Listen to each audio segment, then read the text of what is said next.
Okay, so I'm starting to get really excited about all this. I'm really enjoying doing all of these.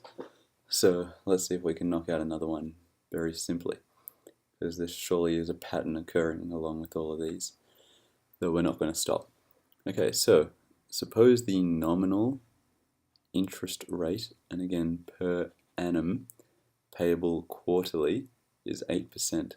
So let's denote that like this: the interest rate with 4 periods that it is payable equals 8%, and that's per annum. Alright, so find the equivalent nominal interest rate per annum, again, and it's nominal, so it's not effective, but I think we're going to need effective to calculate an effective and then go backwards to find a nominal one, payable every 6 months. So we need to find some nominal rate over here. It's going to equal something percent per annum. Okay, it's going to be close to 8%, but it won't be 8%. So I think the best way to go about this is let's quickly find the effective annual rate, and then let's find out this nominal rate.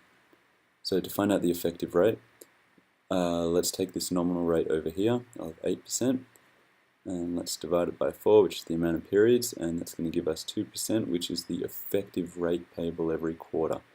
Okay, so per quarter. I'm sure you don't need to write it this way, but this is how I like to write it.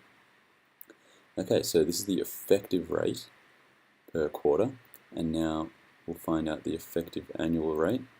So here we have 1 plus the interest rate, compounded 4 times, minus 1 is going to equal some effective annual rate, and that annual rate is 1.02 to the power of 4 minus 1 is 8.24%.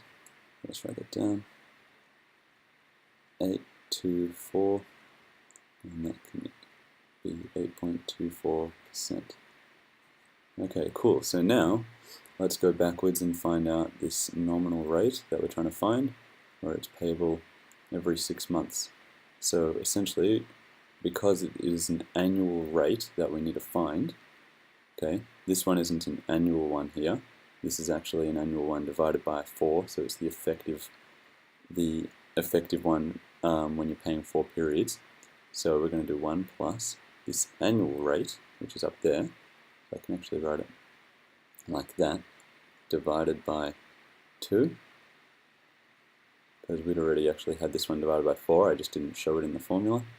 We're going to compound it twice, and then we're going to minus 1, and that's going to equal our effective rate.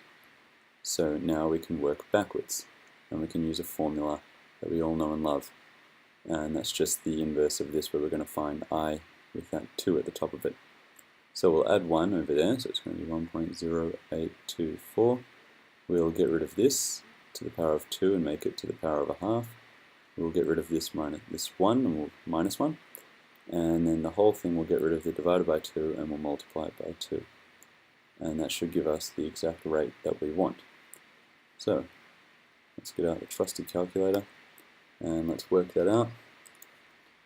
So it's going to be 1.0824 to the power of a half minus 1 times 2, which is again close to 8, so it seems to be 8.08% roughly. So that's approximately 808, which is roughly 8.08%. And that is the nominal interest rate per annum payable every 6 months. So that's that. And let's just make sure I answered the question. The equivalent nominal interest rate per annum payable every 6 months. Easy.